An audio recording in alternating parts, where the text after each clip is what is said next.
સદગુરુદેવ ભક્તિ કરો તો ભવ તરસો રે ભક્તિ કરો તો ભવ તરસો રે એવાય અખંડ વરને વરસો રે અખંડ વરને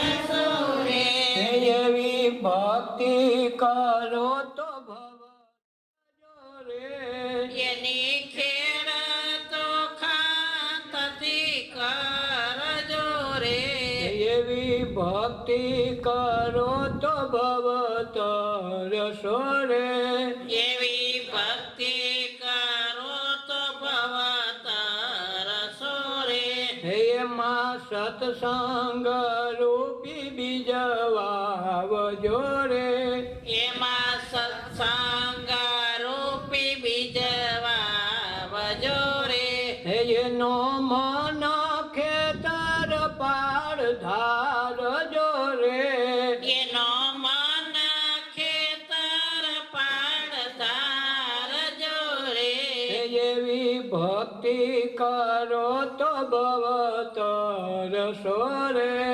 એવી ભક્તિ કરો તો ભવ તરસો રે ધર્મ રૂપી રે ધ્યાન એમાં ઉપજે રે ધર્મ રૂપી એ ધ્યાન એમાં ઉપજે રે એમાં ગુરુ ગમ પાક ઉતારજો રે એમાં ગુરુ ગમ પાક ઉતારજો રે એવી ભક્તિ કરો તો ભવ તરસો રે એવી ભક્તિ કરો તો ભવ તરસો રે હે આવે પાકે પરમેશ્વર પૂછતો રે આવે પાકે પરમેશ્વર પૂછતો રે હે તારા અંતર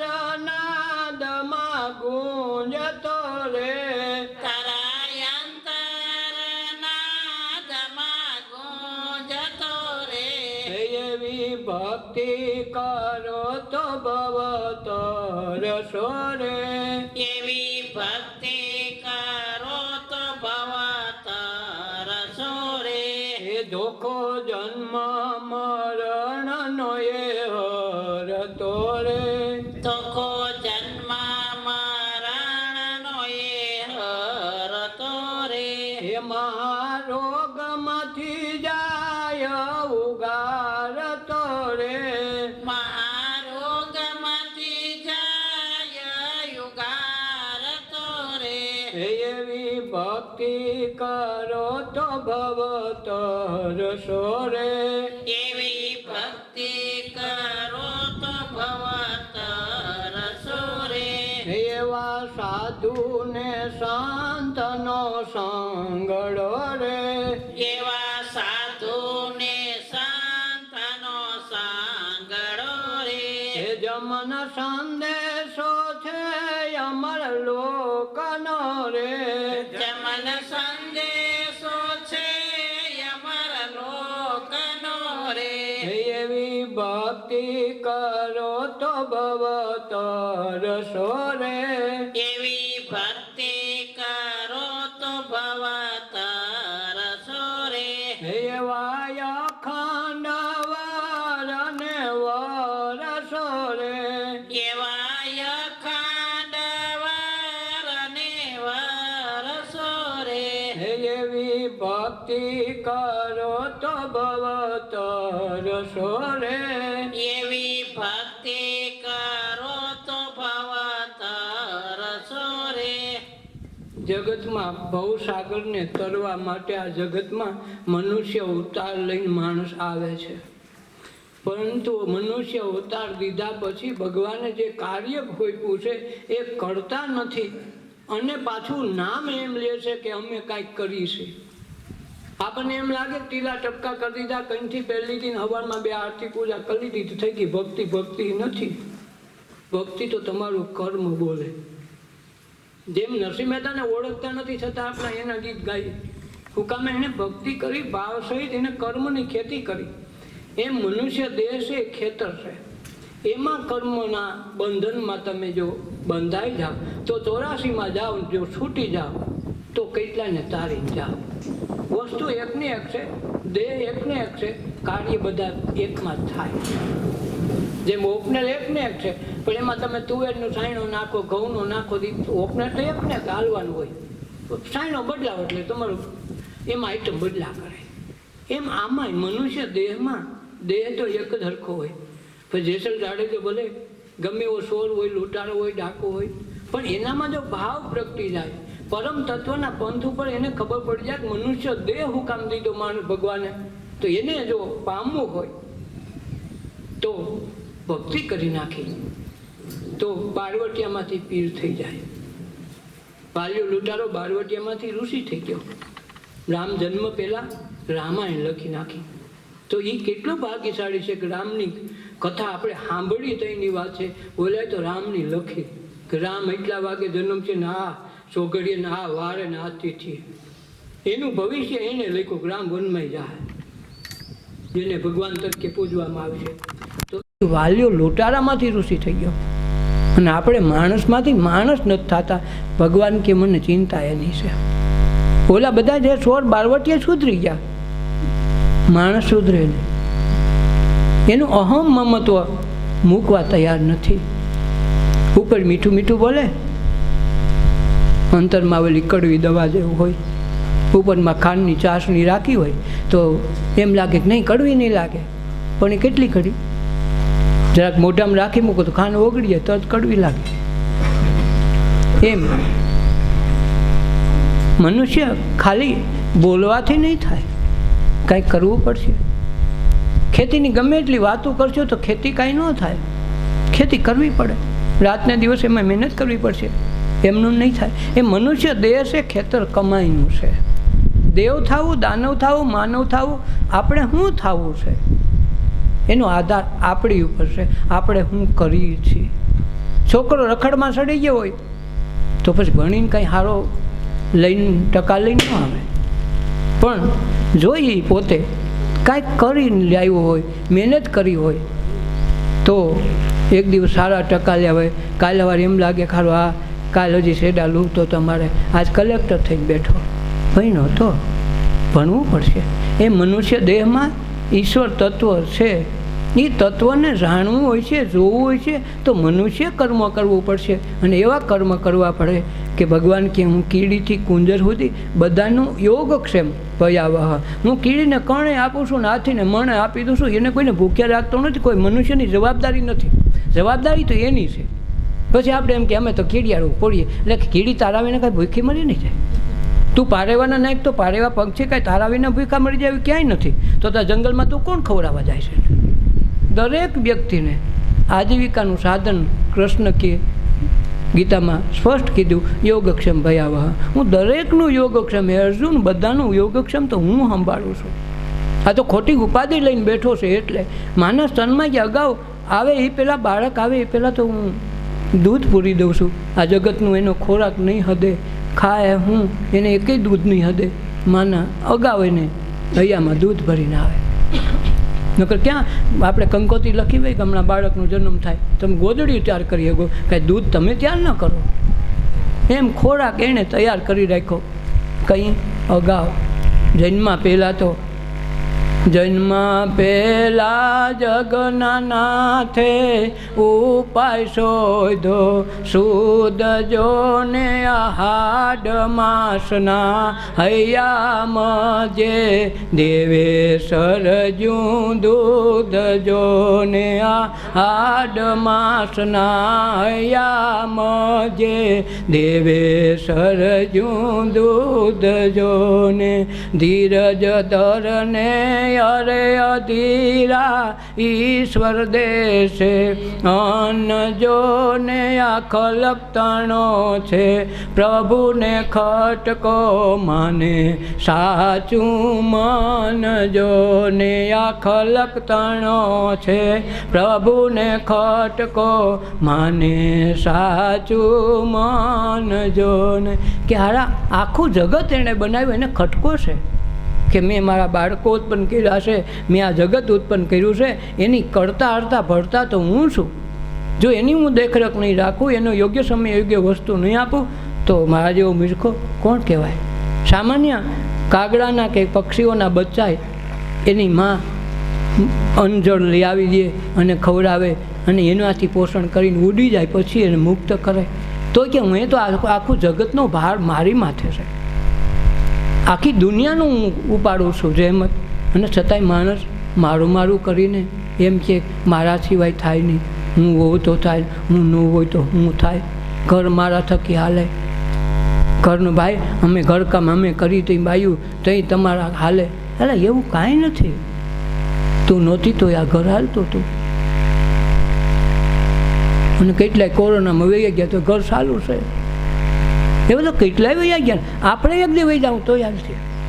કોઈના વિના જગતમાં કોઈ કાર્ય અટકતું નથી. રામ જેવા વહી ગયા, કૃષ્ણ જેવા વહી ગયા, તોય આ અટકું નહીં. તો તમે વહી જાઓ તો કાંઈ ફેર પડી જાય? કર્મ કરીને ધર્મ સંભાળી લ્યો તો વસ્તુ બનશે.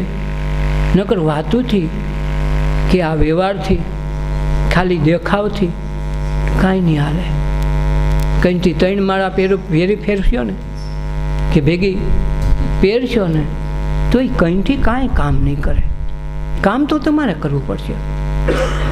ગુરુએ તો મહામંત્ર આપ્યો હોય, રટન તો તમારે કરવું પડે. કોઈ રાજાએ તમને ખેતી આપી હોય તો ખેતી કરવા તો તમારે જવું પડશે. એમાં તો કોઈ બીજું નહીં આવે. એક વખત એક બ્રાહ્મણને એમ દુઃખ થયું કે હારું હું 4-5 ગામ માગું છું, છતાં હારું મારું પૂરું નથી પડતું, અને રાજા ભોજ જેવા ભોજને રાજા દરબારમાં હું રહું છું, એના નગરમાં રહું છું, અને હું ભૂખો રહું, આ વ્યાજબી ન કહેવાય. તો રાજા ભોજનો દરબાર હંમેશા ખુલ્લો રહેતો, બપોર સુધી બધાને પ્રશ્નો સાંભળે. એક દિવસ આ બ્રાહ્મણ ત્યાં ગયો કે આવો ભૂદેવ તમારે માગવું પડે. કેમ કરું ભાઈ? 3 ગામ માગું, હાંજ સુધીમાં મને પૂરું નથી પડતું, 4 જણાનું પેટ ભરવું, આ તમારા નગરમાં રહીને કરવું એ હું? રાજા ભોજ કે તમારી વાત સાચી છે, ભૂદેવતાને માગવું પડે, વ્યાજબી નથી. તો તમારા કર્મકાંડમાં એટલું કાંઈ નથી થતું? એ કર્મકાંડમાં સાચી વસ્તુ સમજાવું કોઈ સમજતા નથી, અને મને કોઈ બોલાવતા નથી, હું કરું? તો કે તમારો શું વિચારશે? એ કે એના કરતાં હું ખેતી કરી લઈ, મારે કર્મકાંડ નથી કરવું. કર્મકાંડમાં મારીને તારીને થોડીક આઘા પાસીને બધું આવે, ખોટું કરવું પડે, ન થતા હોય ત્યાં ધૂણાવવા પડે, ન થતા ત્યાં કહેવું પડે તમારું આમ થઈ જાય, થતું કાંઈ ન હોય. રાખડી બાંધીને કે 365 દિવસના આશીર્વાદ, બાબા ત્રીજે દી ઉકલી ગયા હોય. આ વાંધો હોય કે અમારે કરવું શું? ન કે એણે કીધું હોય રાખડી બાંધેતી કે ભાઈ રખે રખે રાખડીને બલિરાજા પ્રસન્ન 365 દિવસના આશીર્વાદ એમ કહી દે. એટલે 365 દિવસના આશીર્વાદ થઈ ગયા, એટલે 365 દિવસના તમે મરણ ન પામી શકો, તમારું મૃત્યુ ન થાય એને આશીર્વાદ આપી દીધા પછી. આ તો કહેવાય આશીષ દેતા નથી, એને ખબર નથી કે આ આશીષનો અર્થ શું થાય. બધાને કહી દે ઘીરે ઘીરે તો બધા અમર ન થઈ જાય, ગામડે ગામડે બધા રાખડી બાંધે નથી થઈ જતું, પણ ન થાય. એ તો બલિરાજાને દ્રૌપદીએ બાંધી હતી, જા તારું રવિચળ પડશે. તો એણે આ વસ્તુ સમજાવી. એમનું થતું નથી. બ્રાહ્મણ કે તો મારે ખેતી જોઈએ.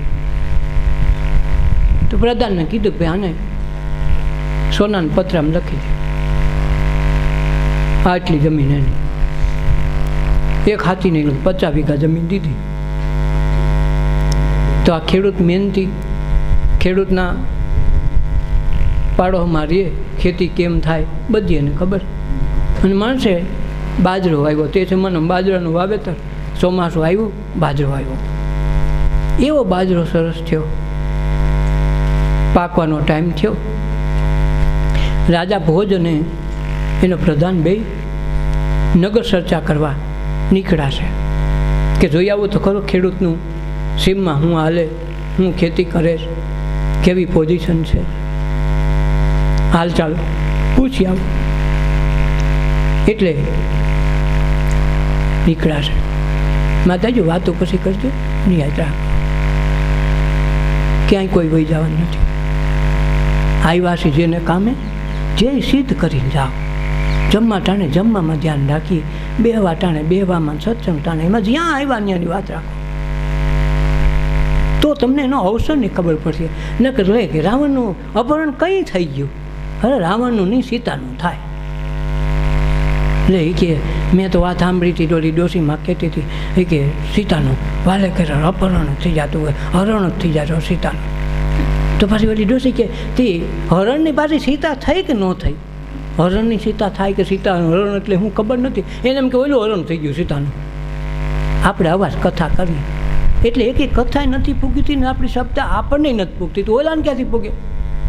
મીરાને કોઈ નથી પૂગતી, તમને ક્યાંથી પૂગે? તમને નથી પૂગતી. તો જીવતા ટાણે આપણે ક્યારે હાજર ન હોય. રસોઈ ટાણે તમે રસોઈમાં હાજર રહેશો તો જ રસોઈમાં ફેર પડી જાય. જોજો તમારો સત્યનારાયણની કથા વાંચવા સાંભળવા જઈએ કે આપણી ઘરે કથા હોય તો શીરો બનાવી, તો એવો શીરો પાછો બીજે દી સવારે આપણો હગો ભાઈ આવે તો ન થાય. કેમ ભાઈ? તમે ભગવાનની ભાવ સહિત આજ બનાવી ગઈ, મારી ઘરે સત્યનારાયણની કથા છે, ભગવાનનો શીરો છે એટલે એવો થાય. સવારે કાજુ બદામ નાખીને કરો તો નહીં થાય. એમ ભાવ વયો જાય, ભજન વયો જાય પછી ન થાય. ટાઈમ થઈ ગયો, વરસાદ વયો ગયો તો જો અડધો પાક થઈ ગયો. એમ જીવનમાં મનુષ્ય દેહ લઈને આવ્યા છે, અંદર ઈશ્વર બેઠો બેઠો બધું સાંભળે, બધું જોવે. આપણે લાગે મને કોણ દેખે છે, બે ગલકા તોડી લેવા દે ને, તોડી લે, બોલો દેખે છે. ધ્યાન રાખવાનું જગતમાં. તમે અંદર બેઠો બેઠો ઓલો સાંભળે, અંદર બેઠો બેઠો જોવે, તમારાથી ક્યાંય છેટો નથી. આપણને એમ મંદિરમાં બેઠો બેઠો જોવે, ત્યાં તો બેસેલા તાળા લગાડ્યા હમણાં કોરોનામાં, જો બધાને બંધ.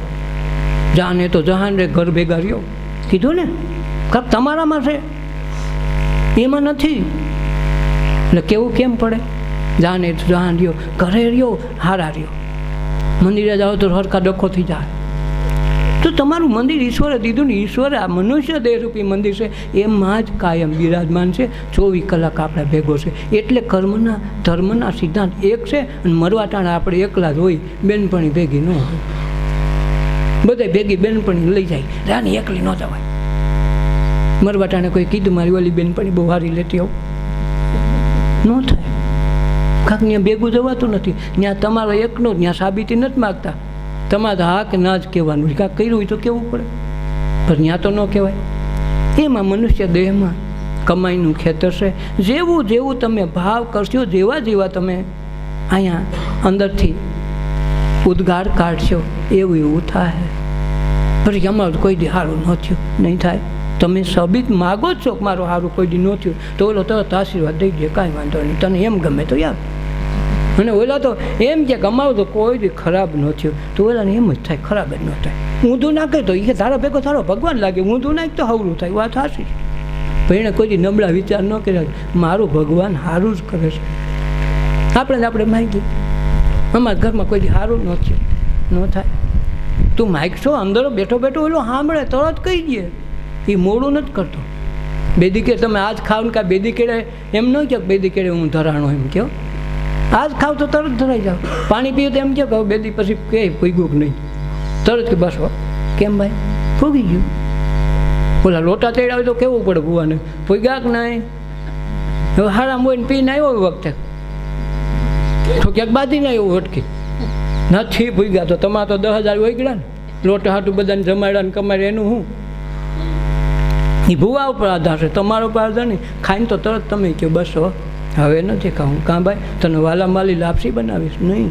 અંગુર રબડી? નહીં. બસ હવે નહીં. કેમ ભાઈ? અંદરથી ઓલો ના પાડે, ખાઈ ન હકો.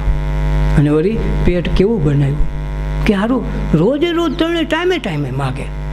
તમે 3 દિન ભેગું રાખ્યું કે ભાઈ ભલે થઈ જાય 3 દિન બહાર આવું ન હાલે. તાજે તાજું રાખે. એમ શ્વાસ તમારો તાજે તાજો, ધર્મ તાજે તાજો. એટલે એણે કીધું કૃષ્ણ નવનીત છે. આપણે માખણમાં સોયટા, માખણને એને કાંઈ લેવા દેવા નથી. નવનીતનો અર્થ થાય છે રોજ નવું, એકેય વસ્તુ જૂની નહીં. એનું નામ તમે શ્વાસ લ્યો કે જૂનો લ્યો. અમે કાલનો લઈ લીધો કે આઈટમનો રાખ્યો હતો ને હુતી હતી બેડી ત્યાં. હાલે એ આઈટમ હાદો. શ્વાસ એ તાજે તાજો. રોજ ફૂલ ખીલે તાજા જ તમે ચડાવો. એમ તાજે તાજી જ વસ્તુ બને. એનું નામ નવનીત. એને જૂનું ગમતું નથી. આજ વિચાર આવ્યા કાલ બદલી જાય. આજ તમે સાધન બનાવ્યા કાલ બીજા બદલી જાય. એમ રોજે રોજ નવું બને. એનું નામ નવનીત. એટલે કૃષ્ણનું નામ નવનીત છે. આપણે કે એને માખણ બહુ ભાવે. માખણનો અર્થ તો તું સમજી લે. હું કામે કહે આપણે કોઈ બાબતમાં વિચાર નથી કર્યો. ઉધડું ઓલો કે તો આ, ઓલો કે તો ના. પેલા બ્રાહ્મણને 1 હાથીની જમીન દીધી કે આને લખી દે સોનાના પત્રા આપણે. આ 50 વીઘા એની. બ્રાહ્મણે તો 2 બળદે માગ્યા, ગાડું માગી લીધું. 50 વીઘા જમીન. ઘરમાં 4-5 સભ્યો, બધા ખેતી કરે. અને બાજુવાળો બહુ સરસ થયો. ડુંડા આવ્યા, એમાં પાક માથે આવ્યો બરાબર. અને આ 2 રાજા ભોજ અને એનો પ્રધાન 2 નીકળ્યા. તો પ્રધાનને રાજાએ પૂછ્યું કે આપણે બોલા બ્રાહ્મણને અહીં ક્યાંક ખેતી દીધી તો એટલામાં છે કે નહીં? હા હા કે બાપુ અહીંયા ઓલી બાજુ જો ઓલું ખેતર્યું. તો હાલ 2 ઘોડા લઈને નીકળ્યા હતા. ઘોડો લઈને બતાવ્યું જો ઓલું. તો ઓલું માસડા પર પંખી ઉડાડતો હતો ને બ્રાહ્મણ દેખી ગયો ઘરે. આ તો રાજા ભોજ. અરે મારા બંધાતા એમ કંઈ નેઠો ઉતરીને આવ્યો. ઉતાર્યા કે આવો આવો આજ મારી અહીંયા વાડી આવ્યા છો અને આજ તમારી જ દીધેલી આ જમીનમાં જોવો તો ખરેખર કેવો પાક લહેરાય છે. આવો આજ કે હાલો તમે છે ને આજ પાક એવા છે ને ડુંડા પોક કરીને ખાજો. બેયને હું ખૂબ પોક કરી દઉં. જ્યાં ડુંડા પાસે જાય ને ત્યાં જીવ ન હાલે. કહો ઓ બધું ડુંડું કંઈ મારે કંઈ રાજાને દઈ દેવાય, પ્રધાનને દઈ દેવા. અરે કંઈ આ તો મારે ખોટ જાય ને. પાછો એને પાસે જાય. એ બાબા બહુ પાયકો નથી હો બાજરો. જોઈએ એવો નથી. એમ તમને દીધા જેવો મને નથી લાગતો. વળી પાછો વિચાર થાય અરે પણ આ લોકો અહીં લગ્ન આવ્યા, જમીન એને દીધી હું નથી દેતો. બાજરા પાસે જાય ને ડખો થાય. 3 વખત પાછો આવ્યો ને 3 વખત કહેવા ગયો નહીં નથી હો અંદાતા તમને દીધા જેવો બાજરો નથી. અને બાજરો રૂમે રૂમે પીડ્યો. એટલે રાજા ભોજ તો ઉલાર થરાર ન હોય, મહાપુરુષ હોય ને થોડાક એવાને ઉલાર થરાર ન હોય, એને માન અપાને બહુ ન હોય. એટલે પ્રધાનને પૂછ્યું કે આ બ્રાહ્મણ અહીંયા આવે તો દિલાવરનો દીકરો થઈ જાય છે, ને બાજરાના ડુંડા પાસે જાય તો હાવ લોભિયો થઈ જાય છે. આનો આવો કેવો? આનું કારણ શું છે કે? એટલે એણે અનુમાન કર્યું કે જો તમે આમાં કોઈ ખેતરમાં છે ને એવી વસ્તુ દાટેલી છે, જે વસ્તુ છે એ બ્રાહ્મણને બહાર જાય તો ખુલ્લા દિલનો થઈ જાય ને અંદર જાય તો લોભ્યો થઈ જાય. તો કે એવું શું હોય? તો કે એ ખરેખર એને આપણે ગોતી કાઢવું જોઈએ શું છે.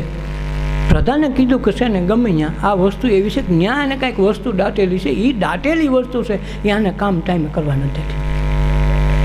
રાજા ભોજ કે પણ સારું એવું થોડું હોય. પણ એ કે મારા અનુભવમાં એવું આવ્યું છે, મેં 2 વખત જોયું છે આવું બન્યું. તો એક દી સુપાવે છે પાછો પ્રધાન ઓલો પંખી ઉડાડતો હતો ત્યાં સુપાવે છે આવ્યો અને સિંહ ઓલો જ્યાં માસડો નાખ્યો હતો ને માસડા ઉપર સેડ્યો. માસડા ઉપર સેડ્યો ને ઓલો માસડા ઉપર હતો કે લાવો ઘડીક હું ઉડાડવા લાગો. 2 પંખી ઉડાડવા ગયા.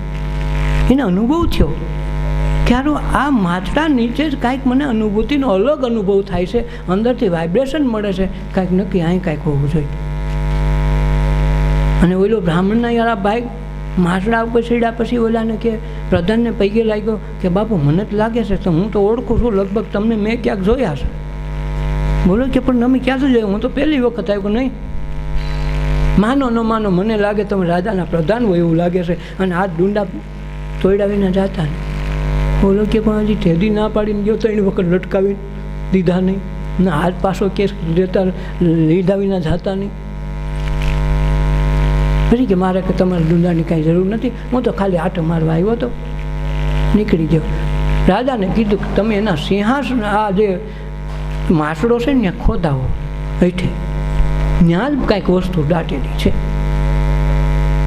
રાજા પ્રધાનનું પૂરેપૂરું માને. ખૂબ ખોદાયું, લગભગ 15 ફૂટ ઊંડું ગયું ને તો સોનાનું સિંહાસન નીકળ્યું. જે કાંઈ સોનાની વસ્તુ મળે ને એમ કે અપશુકન શું કામ કે ના વાઇબ્રેશન છે ને ખોટા પડે. સોનું મળે એ સારું નહીં. જો સોનાની લંકા તો હરગાવી પડે. કૃષ્ણ જેવો મહાપુરુષ સોનાની દ્વારકા લઈને બેઠો તો એને ડૂબાડવી પડે. સોનું છે અહંકારનું પ્રતીક છે. અહંકારને કાં બાળી નખાય કાં ડૂબાડવું પડે. અને એ હક લેવા દે નહીં. જે તે જમાનામાં સોનું મિલકત ગણાતી. તો સોનું મેળવાને તો એને સિંહાસન થયું. રાજાએ કીધું ભાઈ જમીન આપણે દઈ દીધું એટલે બધું એનું, આપણું કાંઈ ન કહેવાય. રાજા કે ઓલો બ્રાહ્મણ કે બાપુ જમીને તમારી છે, બધું તમારી, આ અધિકાર તમારો, અમારી પર તમારો અધિકાર છે, તો આ મું ન રાખો. રાજા કે પણ એમનું મારા જ ન લેવા, પણ જમીન તમે મફતમાં દીધી પણ તમને વાંધો હું તો જમીનનો ધણી, એમાં જે કાંઈ મહેનત મજૂરી કરું ને ઘઉં બાજો જે કાંઈ પકવું એ મારું કહેવાય. પણ આ તો સિંહાસન નીકળ્યું તો તમારું કહેવાય. તો રાજાએ કાંઈક દાન દક્ષિણા દઈને પછી સિંહાસન લીધું. અને એ ઉજ્જૈન નગરીના વિક્રમાદિત્ય રાજા થયો ત્યાં સુધી એ જ વસ્તુ ત્યાં રહી, સોનાનું સિંહાસન. તો એ બ્રાહ્મણ જ્યારે એ સિંહાસન કાઢીને વહી ગયા પછી બ્રાહ્મણ જેવો થઈ ગયો, દાતાર થઈ ગયો. ગમે એને દે. સાધુ બ્રાહ્મણ નીકળે રસ્તામાં લેતા જાઓ દેવા માંડ્યો. તેથી ઓલા રાજાને પાસે જાય, ડુંડા પાસે જાય ના પાડતો હતો. નહીં હો અવાહારા ડુંડા, આ તો ભાઈ એક ડુંડામાં તો કિલો તો બાજુ નીકળે, એટલા બધા દીધો તો ક્યાંથી પાય. એમ પાસે જાય ન દે. પાછો એની ઘોડા પાસે પૂગે કે અરે બાપુ અહીં માલ લગ્ન આવ્યા છો, તમને લઈ જ જાજો, આજ કિલો તમે હાવ એમનું ન જાઓ, મને નિરાશ કરતા નહીં, બ્રાહ્મણનો જીવ ન બળાય. લે આ એક બાજુ આમ કે એક બાજુ જાય દે નહીં. જેવું સિંહાસન કાઢીને મૂકી દીધું તરત કામ થઈ ગયું. એમ આપણા સોનાનો સિંહાસન રૂપી અહંકાર આપણા મનમાં ઘૂસેલો છે. અને એ અહંકાર છે ને ત્યાં લગડ ભક્તિ થવા દે નહીં. છે તો બધાને ભાવ હું કરી લઉં, મારે ભગવાનને મેળવી લેવા, કોઈને સ્વર્ગે જાઉં, કોઈને વૈકુંઠમાં જાઉં, કોઈને ગૌલોકમાં જાઉં, કોઈને કૈલાસમાં જાઉં, કોઈ વળી કે અમારે અક્ષરધામમાં જાવું, કોઈ કે અમારે અમર થઈ જવું. એવા ઘણી આઈટમો લઈને બેઠા છે, કાંઈક માગે છે, પણ એ પ્રમાણે હા કાંઈક કરતા નથી. શું કામે? બોલો સોનાનું સિંહાસન નડે, બોલો અહંકાર આવી જાય ને. મારે થોડું હું તો એટલું કરું જ છું ને, રોજ હવેલી તો જાઉં છું, મંદિર ગયા વિના તો હું ખાતો નથી. કાંઈક નવી વસ્તુ હોય તો પહેલાં ત્યાં ધરવું, એટલે મેં તો ભગવાનને ધર્યા વિના કાંઈ ખાતો નથી, એટલે મારે તો કાંઈ કરવા પણ નથી. આ અહંકાર થઈ ગયો. એ અહંકાર એ સોનાનું સિંહાસન છે. તમારો જે અન્ન પાણી છે એ પૂરા ખાવા દે નહીં, પચાવાય દે નહીં. તમે ન્યા રહ્યો, હેઠા ઉતરો કર્મ બાંધી, ઊંચા જાઓ નહીં. તો જેણે આ વસ્તુ સમજી કે મનુષ્ય દેહરૂપી અવતાર છે, એમાં ભક્તિ ને ભાવરૂપી જો મેં આમાં કાંઈક વાવેતર કરું તો કાલ સવારે અમારા દીકરાના દીકરા સુખી થાય. 3 પેઢી તારે પહેલાં આંબો આવે દાદા, એના છોકરાના છોકરા કેરી ખાતા. આજ તો 15 વર્ષે 10 વર્ષે 5 વર્ષે આંબા થઈ જાય. આજ બહુ એની નથી, પણ આ આંબો એટલે તમે સુવાસ વાવો, કાંઈક એવી વસ્તુ વાવો કે જેના દ્વારા તમને તો ઓળખે, તમારા છોકરા સુખી થઈ જાય. એમ લાગે કે ભાઈ એના મા બાપ કોણ હતા. તો સુખી થવાનું જે સગવડ આપે છે એ અંતર મનમાં નિસ્વાર્થ કામ કરે, ઘરનું કામ કરે પણ કોઈને બોજો ન પડે, ખેતરનું કામ કરે, કમાણી કરે પણ કોઈના માટે બોજારૂપ ન રહે. કરે કે મારા ભાગ્યમાં જે છે એ કર્મ મારું લખ્યું છે, મારે કરવાનું છે, અને મારી નીચે 5 જણા ઉછરીને મોટા થાય છે, એનું મારે ઋણ છે, તો હું ચૂકવવા આવ્યો છું. હું કાંઈ મોટો ઉપકાર નથી કરતો. 5 જણાને કમાઈને દઉં એનો અર્થ એવો નથી. કે મારા થકી હાલે, હું તો એના ઋણ ચૂકવા આવ્યો છું. તો ઋણ ચૂકવતા જેમ આપણી માથે કોઈ કરજ કોઈ માગતું હોય તો આપણને એમ થાય કે નહીં હો, જલ્દી આપણે કરજમાંથી મુક્ત કેમ થઈ જાય, ઓલો માગણાવાળો બંધ કેદી થાય. આપણે દરેકને આમ હોય એમ આ ઋણ લઈને આવ્યા છે. તો ઋણ ઈશ્વરનું, મા બાપનું, ગુરુજનોનું ઋણ છે. એ ઋણ મુક્ત થવા માટે પૂરો પ્રયાસ કરવો પડે. કર્મ નિસ્વાર્થ થઈ જાય તો ધર્મ તમારે ન્યા આવે ને ધર્મ આવી જાય પછી એને કાંઈ કરવું ન પડે. જેમ આખા ઘરમાં ગમે એવો સાકાર હોય તો આખા બ્લોકમાં એક જ ટ્યુબલાઇટ હોય. એમ ન હોય કે અમારે નાની છોકરીની આ મોટા જમાઈની એમ કે તમે સાંભળ્યું, એક ઘરમાં મેન ઘરમાં એક જ ટ્યુબલાઇટ, એક જ દીવો પહેલાં રાખતા, એક થઈ જાય આખા ઘરનું અંજવાળું. એમ ભાવ ભક્તિથી ભજન તો એક જ માણસ કરે, અંજવાળું આખા ઘરમાં પડે. એમ ગામમાં એક જ દીવો એવો થઈ ગયો હોય આખું ગામ એને વખાણે કે દેવ તણકી બાપા દેવાયત પંડિતનો ભારે બોજો ઉઠાડીને આવ્યા તો આ દેવ તણકી પૂજાય ને કે આપણે જોયા છે ને આપણે કાંઈ હગા થાય છે લુવાડને, પણ હું કામે એને કાંઈક કમાઈ કરી મનુષ્ય દેહ લઈ. અને આપણે મનુષ્ય દેહ લઈ કોકની ખણખોજમાં, ઈર્ષામાં, વેરઝેરમાં આપણે કરમ બાંધીને ઉઠાના હેઠા ઉતરીએ તો એમાંથી ભગવાન તો કમાણીની વાટ જોતો કે ભગવાન આગળ અમારા છોકરા મોકલા છે ને, સુરત ગયા, મુંબઈ ગયા, કોઈ વિદેશમાં ગયા, કમાઈને આવશે. પણ આ તો ફોન આવે તમારા છોકરાનો જીવ તો રાખવો હોય તો 50 લાખ દઈ જાઓ, નકર આમ કરી નાખશું. હવે આપણો છોકરો કેટલો વાલો લાગે આપણને. એમ આપણને ભગવાને મનુષ્ય દેહ દઈ અને આવડું મોટું ખેતર આપ્યું, આપણે કાંઈક કરી ન જાય તો ભગવાન શું કરે? હામિયા કરે કે?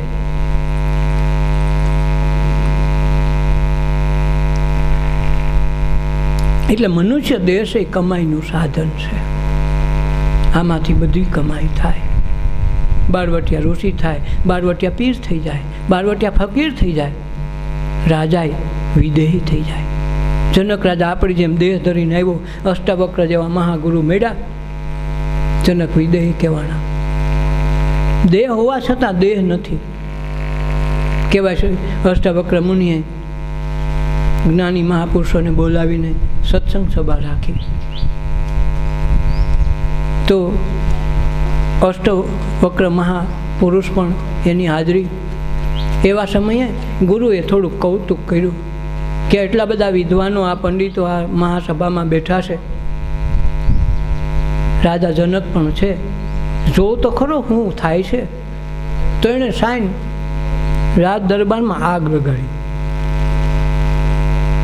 આગ લગાડી એટલે ચોકીદાર એની મેળે બધું કરવા માંડ્યા, ઓલવવા માંડ્યા, કોઈ કાંઈ કરવા માંડ્યા. પણ આગ એવડી વિકરાળ હતી, ઠારી ઠરાય એમ નહોતી, કારણ કે યોગ વિદ્યાથી કરી હતી.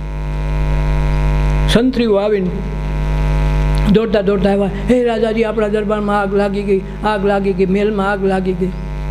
તો કેટલાય સાધુ બાવાઓ ખાલી સત્સંગ સાંભળવા આવ્યા હતા, એક એક રૂમ બધાને આપ્યા હતા.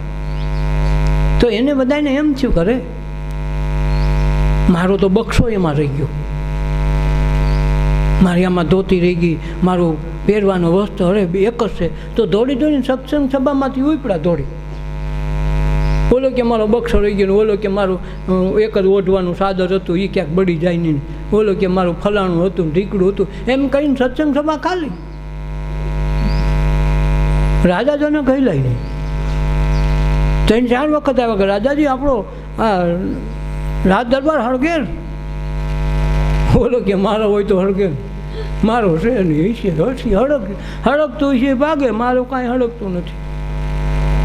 એ બેઠા રહ્યા રાજસભામાં, જે સત્સંગની સભામાં રાજા જનક ને એના ગુરુ 2 જણા બેઠા.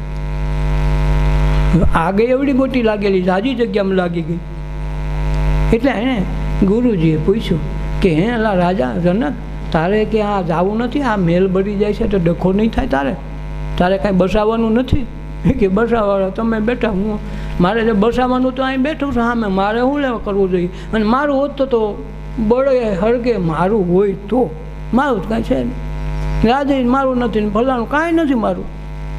ભાઈ કે આ બધા ગયા, એ ગયા, એની કોઈની ધોતી રહી ગઈ, કોઈના બક્ષા રહી ગયા, કોઈનું પહેરવાનું રહી ગયું, કોઈની પાઘડી રહી ગઈ, કોઈની સાયલ રહી ગઈ. એની સાયલ છે એટલે ડખો છે, મારો તો રાજાય નથી.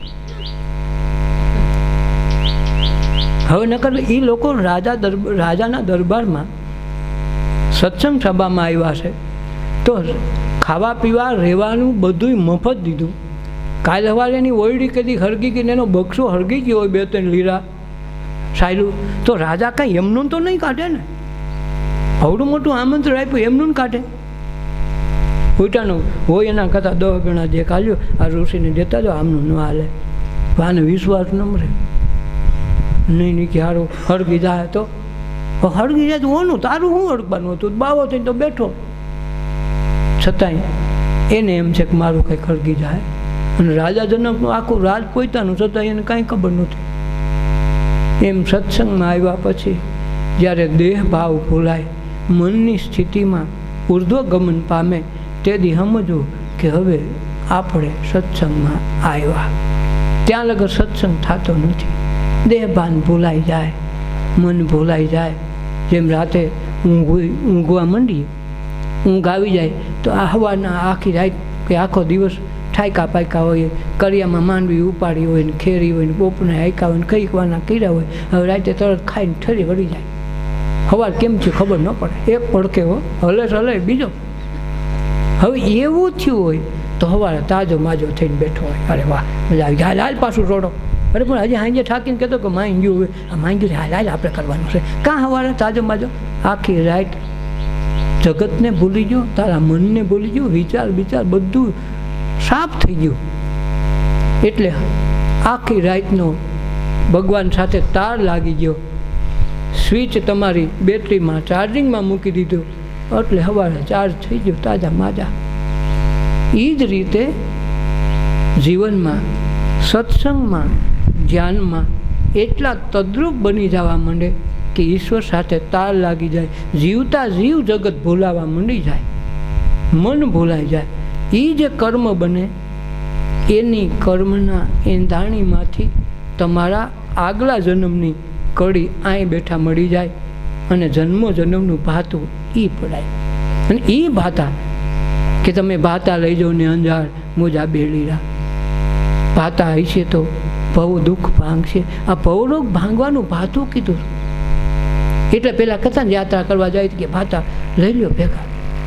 યાત્રા કરવા જાય તો એમાં આપણે યાત્રા કરવા નીકળ્યા છીએ. આપણે એમ ન સમજવું ખાલી આમ છે, યાત્રા જ છે આપણે. અને યાત્રા કરવા નીકળ્યા તો ભાતું અહીંયા તૈયાર કરવું પડશે. જે મહેમાન આવ્યા ત્યારે કાંઈક તો અગાઉ કાંઈક તો તૈયારી કરી છે ને, કે ન કરી હોય તો એ ભાતું તૈયાર કરવું પડે. કે આપણે દુઃખ નથી ગમતું તો દુઃખ આપણે અહીંયા આવ્યું કેમ, દુઃખમાંથી સુખ કેમ આવે. આપણા છોકરાને આજ વખતે સારો હોશિયાર હતો ને 35% 40% કેમ આવ્યો, આ તો 60 આવતા હતા. આજ વખતે ધ્યાન રાખજો ભણવામાં. તો આપણે ભણવામાં ધ્યાન રખાવશું, એને લેસન કરાવશું, બધું ટાઈમે ટાઈમ કરાવશું તો પાછા 70 લઈને આવશે. બોલા 35ના 70 થઈ ગયા. કેમ? મહેનત કરાવી, ધ્યાન રાખ્યું. એમ મનુષ્ય દેહ ધર્યા પછી આ કમાઈનું ખેતર છે. બરાબર ધ્યાન રાખશું તો ધર્મે હસવાઈ જાય ને કર્મ થઈ જાય. અને કર્મ બંધન હતું છૂટવા માંડશે. જેમ કોઈને કરિયાણાના વેપારીમાં આપણી ડાયરી હાલતી હોય, વર્ષે 500 700 800 1000 સુધીનું ખાતું થતું હોય તો મહિને મહિને તમે ભરી આવતા હોય, તમારી ક્રેડિટ બોલે કે નહીં તમે તાર જોઈએ એટલો માલ લઈ જાય. કદાચ ક્યારેક 885 રૂપિયા થયા હોય તો એ ઓલો 800 રહે, 85 નહીં લે, માફ કરજે કે નહીં તમે રોજ જાઓ પણ આ 85 ના નહીં જોઈએ, આખો ભલે જ હાલ છે તો એ સામેથી 85 નહીં લે. પણ એમ ટટો કરશો તો ઓલો કેસ કરે તો 85 પહેલાં દે પછી તારા 800. એમ ભગવાન આપણે કમાઈ કરીને જઈએ હસતા હસતા તો ઓલો થોડામાં ક્યાંક નહીં વાંધો નહીં આવી જાવ, પણ આપણે કરજ કરીને જાય તો પછી ભગવાન કે હાસવે નહીં. પછી એમ કે ભાઈ માજીનો જીવ જાતો નથી, પેલી સુરત છોકરી છે ને એ આવે તો થાય, પણ સુરતવાળી હાટું નથી, પોતાનું નક્કી નથી થતું હું કરું. બોલામાં બેનપણીને પૂછ લેતા, ભાઈબંધને પૂછે, કોકને આવડતું હોય તો ફોન કરીને પૂછે. એવું લાગે ગૂગલમાં સર્ચ કરે, હવે તો આવી ગયું ને ટેશન, તરત ફોન કાઢે, કોઈ ન મળે તો એમાંથી ગોતે, પણ ત્યાં તો કાંઈ હોય નહીં. મરવાટાણે પોતે જ છે, કોઈ આધાર નથી. ત્યાં પાછો ઓલો પૂછે કે હવે શું કરવાનું? તો એમ કે મારી બેનપણીને મેં બહુ ઉતારી હાંસી, એનું થોડુંક હેરવી એની પૈસા ખૂબ બગડાવ્યા, તો હવે શું કરવું? હું એને ઘરે નોકરાણી થાય ને પોતા પાણી કરી આવે. પછી કે અમે બાઈ હમણાં જ રાખી કે શું લીધું, 500 રૂપિયા લે પણ પોતા હારા કરે. પણ ઓલી બેનપણી વાલે કે તારા ઘરમાં ચોરી જતી ઈ જ છે. એમ કર્મ આપણે બાંધ્યા, આપણે ભોગવવું પડે. એમાં ક્યારે એમ ન હાલે બીજા ભોગવી દે. આપણે ખાઈ તો આપણે ધરાઈએ, આપણે ભક્તિ કરી તો આપણું કામ આવે. એમ આપણે શ્વાસ લઈએ એટલે જ આપણે જીવીએ, બાજુવાળો શ્વાસ ન લઈ શકે. એવી આ જીવનની વિસંગતા છે. મનુષ્ય દેહમાં જ ઈશ્વર વહે, બીજે ક્યાં હાજર જવાબ દેવો ક્યાંય નથી. બોલે છે એ બીજો નથી, પરમેશ્વર છે પોતે. આંધળો ને અજ્ઞાની અળગો જઈને ગોતે, બીજે ગોઈતા કરે. આપણે મંદિરમાં ગોઈતા ને કોઈ પુસ્તકમાં ગોઈતા ને કોઈ રામાયણમાં કોઈ ગીતામાં ગોતે, પણ એટલે હોય તો મળે ને. તમારા આમ સહી ક્યાંથી વયો જાય? એ ક્યાંથી મળે? જેમ આપણે ગોતવા બહાર જઈએ એમ એનાથી સેટા જાય. કારણ કે આપણે જઈએ કે દ્વારકાવાળા એમ કે અમને કાંઈ ગમતો નથી, વળી ડાકોરના ધક્કા ખાય. આ કઠણાઈ આપણી આ છે. વળી ડાકોરવાળા કે આપણે ત્યાં નહીં, આપણે શ્રીનાથજીમાં જાઓ. એ શ્રીનાથજીમાં જતા હોય. પોતાના ઘરે, પોતાના ઘર આંગણે સંત મહાપુરુષ હોય તો એ ન ગમે. એ તો દુર્યોધનને કૃષ્ણ ન ગમ્યું કે આમાં કાંઈ નથી. નકર અર્જુન અને બેને હરખા ફઈના દીકરા થતા હતા, તો ઓલાને ગમ્યો તો એને માટે 5 પાંડવે થયા, ધર્મના ક્ષેત્રના રખેવાળે થયા. અને એ વળી 7 કરોડને તારીને આવ્યા. દ્વાપર યુગમાં કૃષ્ણ થયા તો એને તારીને આવ્યા. એટલે ભક્તિ કરવી હોય, સત્સંગ કરવો હોય તો પોતાની અંદર ડોક્યા કરતાં શીખવું જોઈએ. હું કોણ છું, ક્યાંથી આવ્યો, આવવા જવાનું મારું કારણ હું, મેં ક્યાં એવા પાપ કર્યા તો મારે આ દુઃખ છે. આ દુઃખમાંથી સુખ કરવું હોય તો શું કરવું પડે? તો કહેવાય સત્સંગ કરી લે, ધ્યાન કરી લે, જગતને સમજી લે તો તું આ દુઃખમાંથી દૂર થઈ જાય, ભવિષ્યમાં દુઃખ નહીં આવે.